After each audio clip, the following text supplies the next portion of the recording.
UP के मुख्यमंत्री योगी आदित्यनाथ ने मुजफ्फरनगर में चुनावी जनसभा को संबोधित किया और इस दौरान सीएम योगी आदित्यनाथ ने कहा कि 2017 से पहले का हाल बेहद बुरा था यूपी में। वहीं समाजवादी पार्टी के गुंडे सभी को परेशान करके रखा करते थे, लेकिन 2017 के बाद सभी गुंडों को खत्म करने का काम हमने किया है। पर्व और त्योहार आता है और पीड़ा होती है समाजवादी पार्टी को कि पर्व और त्योहार कैसे सुख और शांति से मना देंगे।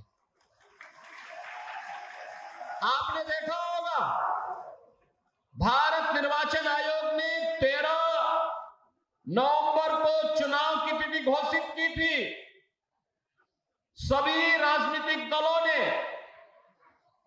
जनता जनार्दन की सुविधा और आस्था को सम्मान करते हुए चुनाव आयोग से अनुरोध किया था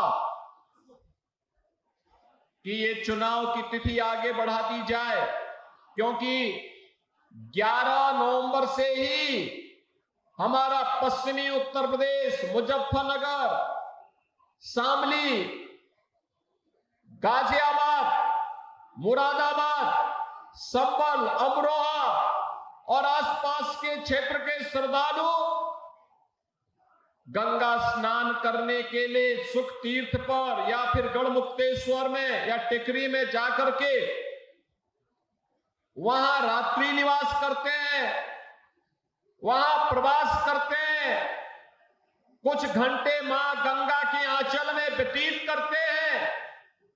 उनकी आस्था का सम्मान हो।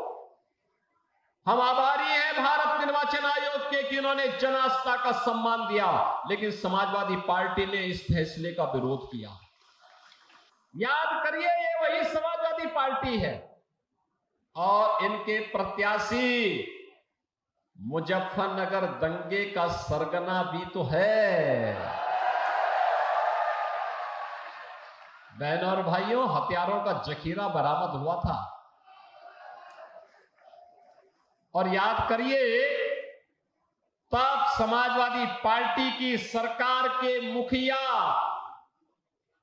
और आज के समाजवादी पार्टी के भी मुखिया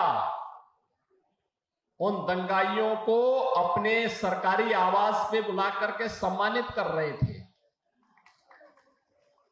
बहनों और भाइयों, आपने देखा होगा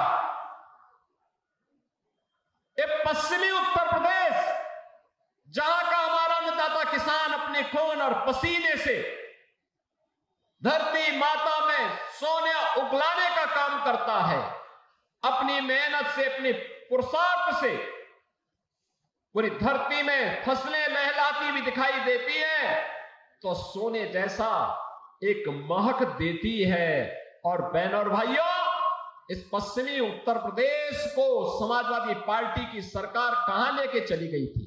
पलायन का दंश यहां के लोगों को झेलना पड़ रहा था। लेकिन आज मैं आपसे कह सकता हूं बहनों और भाइयों, पिछले 7.5 वर्ष के अंदर भारतीय जनता पार्टी और एनडीए की सरकार प्रदेश में है। आपने देखा होगा, बेटी और बहन की सुरक्षा के साथ कोई खिलवाड़ नहीं कर सकता। उसे मालूम है बेटी और बहन की इज्जत के साथ खिलवाड़ करेंगे तो इसके दुष्परिणाम क्या होने जा रहे हैं। उसे मालूम है कि बेटी और बहन की इज्जत के साथ खिलवाड़ करने की कीमत किस रूप में उसे चुकानी पड़ेगी। उसे मालूम है एक व्यापारी की सुरक्षा में सेंध लगाने का दुष्परिणाम क्या होने जा रहा है। उसे मालूम है एक अन्नदाता किसान के बैल को और भैंसे को चुराने की कीमत उसे क्या चुकानी पड़ेगी, उसकी मोटर को चुराने की कीमत उसे क्या चुकानी पड़ेगी। उसे मालूम है कि दंगों की कीमत किस रूप में उसे चुकानी पड़ेगी।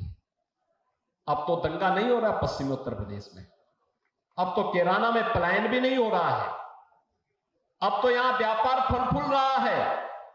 अब तो यहां पे 4 लेन, 6 लेन, 12 लेन के एक्सप्रेस हाईवे बन रहे हैं और अब तो रैपिड रेल भी सचपट रूप से मेरठ से दिल्ली की दूरी तय कर ली है। और ईश्वर चाहेंगे, मां गंगा की कृपा होगी तो मुजफ्फरनगर भी बहुत जल्दी इस सुविधा का लाभ प्राप्त करने के समय अग्रसर होगा। यहां भाषण कर रहा था, तब तक पब्लिक के बीच से नारा आ रहा था, वो कह रहा था कि 12 से 17 के बीच में एक नारा चलता था और वह नारा होता था कि जहां दिखे सपाई वहां बिटिया घबराई। आपने देखा होगा उनके कारनामों को। अयोध्या में नजारा आपने देखा होगा, कन्नौज में देखा होगा। ये नया ब्रांड है समाजवादी पार्टी का।